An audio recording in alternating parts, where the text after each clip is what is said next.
Friends, आज मैं आपको 3 कहानियाँ सुनाने वाली हूँ।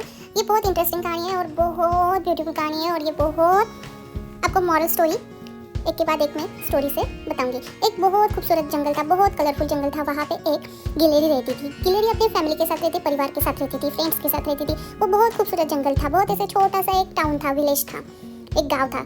पर गिलहरी बहुत नोटी भी थी और एक दिन उसको ऐसे लगा कि मैं थोड़ा सा घर से दूर, परिवार से दूर कहाँ जाके देख सकती हूँ कि यहाँ पे अलग अलग जगह पे क्या क्या मिलता है, कैसे होता है, कौन कौन फल पक्षी पौधे हैं। उसको बहुत क्यूरियोसिटी थी, तो वो ऐसे ही घर से निकल गई। जाते जाते चलते चलते बहुत दूर आ गई। फिर वो भूखी प्यासी ऐसे घूमने लगी, क्योंकि उसको घूमना बहुत पसंद था। तो वो चलने लगी। फिर उसको वहाँ पे बहुत सारे फल मिले, पौधे मिले, फ्रूट्स मिले, वो उसने खाए, एंजॉय कर रही थी। वहाँ पे चिड़िया भी थी, आप देख सकते हैं। वो उसकी फ्रेंड बन चुकी थी, वो उसके आसपास ही घूम रही थी और गिलहरी भी बहुत क्यूट थी। गिलहरी को बहुत अच्छा लग रहा था, पर एक टाइम के बाद होता है ना कि घर की याद आ ही जाती है। फिर वो डर गई। फिर उसको एक मिला आउल मिला, उल्लू। वो बहुत स्मार्ट था। आउल ने उसको बताया अपने लाइफ के बारे में कि आपको एक्सप्लोर करना है, नई नई चीज़ें देखनी है, आप ज़रूर देखो, पर फैमिली के साथ देखना है, फैमिली को छोड़ के नहीं देखना है। फैमिली बहुत इंपॉर्टेंट होती है। आप फैमिली को बता के आना चाहिए था। आपके सब घर वाले टेंशन में आ गए होंगे, प्लीज़ आप घर पे चले जाओ। और फिर गिलहरी अपने घर पे आ गई। आप देख सकते हो कितनी हैप्पी थी। फिर गिलहरी ने सब कुछ बताया अपने फैमिली को और फिर वो अपने फैमिली के साथ ही घूमने लगी। गिलहरी बहुत क्यूट और स्मार्ट थी। नेक्स्ट टाइम वो अपने फैमिली के साथ ही घूमने चली गई और नई नई चीज़ें देखने, एक्सप्लोर करने, छूने, एंजॉय करने के लिए निकल पड़ी अपने सैर पे। तो आप भी ज़रूर ऐसे करिएगा, फैमिली के साथ ही घूमने जाना और एंजॉय भी करना। ये रही हमारी पहली स्टोरी, गिलहरी और उल्लू की। अब हम देखते हैं दूसरी स्टोरी है प्यासा कौवा।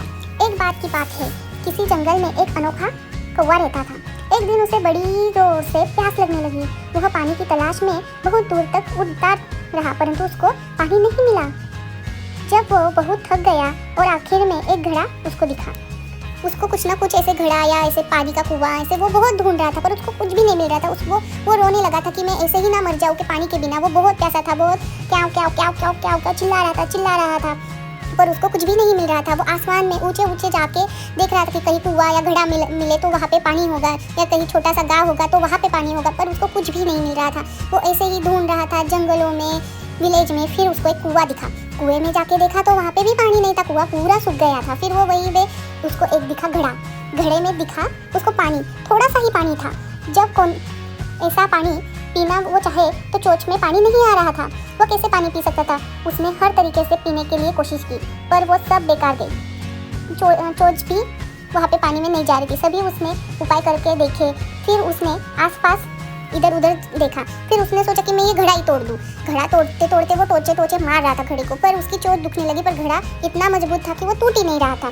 फिर उसने आसपास देखा, कुछ मिल रहा है क्या, कोशिश की, पर सब बेकार जा रही थी। फिर उसने ठीक से आसपास देखा, तभी उसको एक उपाय सूझा। उसने आसपास के कंकड़ एकत्र किए और एक एक करके अपने चोंच में, घड़े में तब तक डालता रहा। पानी तब तक ऊपर नहीं आ रहा। फिर कौन कैसे भी घड़ा भर गया पानी से। इस तरीके से कौन अपनी मेहनत और सहन शक्ति से अपनी प्यास बुझा के अपना जीवन बचा लिया उस कौवे ने। और कौवा बहुत स्मार्ट था, आप भी देख सकते हो। कौवे ने अपनी सोच बुझ से बहुत अच्छी तरीके से घड़ा भर दिया और शांति से, तृप्ति से पानी पिया और अपना जीवन बचा लिया। आप भी ऐसे कर सकते हो, हार नहीं माननी है और आपको कोई ना कोई उपाय ज़रूर मिल जाएगा अपने परेशानियों के।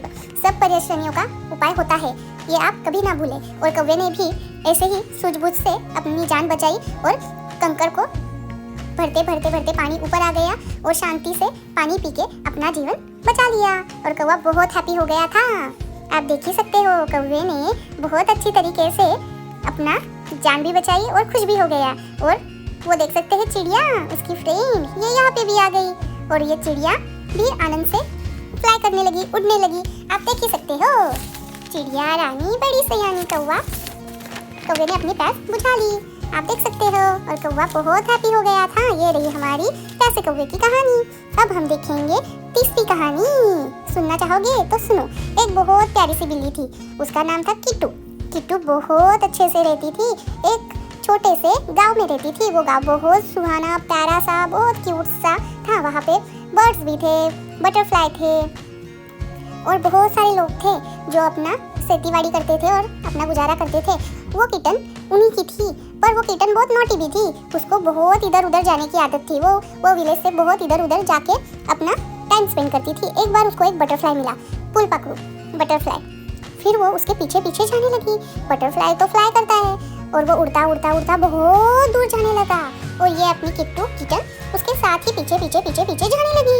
उसको समझ में नहीं आया कि मैं इतने दूर आ गई हूँ गाँव से और वो इसके आगे फंस सकती थी, ट्रबल में आ सकती थी, पर कीटन तो कीटन ही है और वो बटरफ्लाई के पीछे पीछे जाने लगी। उसको होश ही नहीं था कि मैं कितने दूर आ गई हूँ हमारे गांव से, सुंदर से गांव से, और ये बटरफ्लाई मुझे ये कहाँ ले आया है। वो चलते गई, वहाँ पे फूल पौधे आप देख सकते हो, बहुत सारा प्यारा सा जंगल था। वहाँ पे पौधे थे, बी थी, बटरफ्लाई थे, फ्लावर्स थे और बहुत खूबसूरत था। पर वहाँ पे एक दरवाज़ा था, वो वहाँ पे आके रुक गई। ये कहाँ आ गई मैं? तब उसको रियलाइज़ हुआ मैं घर से बहुत दूर आ गई हूँ।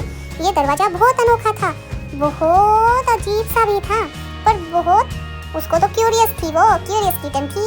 तो वो दरवाज़ा खोल के उसके अंदर चली गई। अंदर जाके उसने वो दरवाजे के यहाँ पे देखा, दरवाज़ा खोल के वहाँ पे तो बहुत कलरफुल फ्लावर्स थे, ट्रीज थी और ये फ्लावर्स बात भी कर रहे थे, ट्रीज भी बात कर रही थी और वहाँ के एनिमल्स भी बात कर रहे थे। ये सब उसने देखा और बहुत सारे कलर्स के बीच में ये बहुत सारे फल पौधे झाड़ बहुत सारे थे और ये सब बात भी कर रहे थे, एनिमल्स भी बात कर रहे थे। वो उसको बहुत अजीब सा, अच्छा और क्यूरियस लगा। ये मैं कहाँ आ गई? उल्लू भी था, हाथी भी था, बटरफ्लाई भी थे, चिड़िया भी थी, बीज भी थे, फ्लावर्स थे। फिर वो वहाँ पे थोड़ी देर के लिए रुक गई। फिर उसको रियलाइज़ हुआ कि अब मुझे घर चलना चाहिए और वो उल्लू ने बताया कि आपको घर चले जाना चाहिए और आपकी ये क्यूरियोसिटी आपको बहुत दूर लेके आ गई है, आपको अब घर लौट जाना चाहिए। और आपको क्यूरियोसिटी और रियल लाइफ में बैलेंस रखना बहुत ज़रूरी है, क्योंकि क्यूरियोसिटी आपको ट्रबल में भी ला सकती है। कि किटन को ये समझ में आ गया कि हम खोजते खोजते कहीं हम ही गुम ना हो जाए। फिर वो अपने घर चलने के लिए दौड़ते दौड़ते चली गई अपने घर। आप देख सकते हो उल्लू ने और एलिफेंट ने उसको समझाया और ये सब जादुई दुनिया है और तुम घर पे अपने विलेज में चली जाओ। किटन अपने घर के आ गई हैप्पीली। और क्यूरियोसिटी अच्छी बात है, पर बहुत क्यूरियोसिटी आपको खतरे में डाल सकती है, तो इतनी भी क्यूरियोसिटी अच्छी नहीं है। और अपने परिवार के साथ ही आपको हमेशा रहना चाहिए। और किटन अपने गांव में आके खुशी खुशी रहने लगी और उसने गांव में आके सबको ये बात बताई क्यूरियोसिटी और शेयर किया कि मैजिकल गार्डन और इम्पोर्टेंस ऑफ क्यूरियोसिटी कितनी रखनी चाहिए। तो आपने ये स्टोरी सब एंजॉय की होगी, तो प्लीज़ मेरे चैनल को लाइक करें, शेयर करें, सब्सक्राइब करें। Thirsty crow, curious kitchen and owl and squirrel की फ्रेंडशिप। तो प्लीज़ मेरे चैनल को सब्सक्राइब करें और ऐसे स्टोरीज और सॉन्ग्स देखते रहे। Thank you for watching, subscribe my channel. Thank you. ला ला ला ला ला।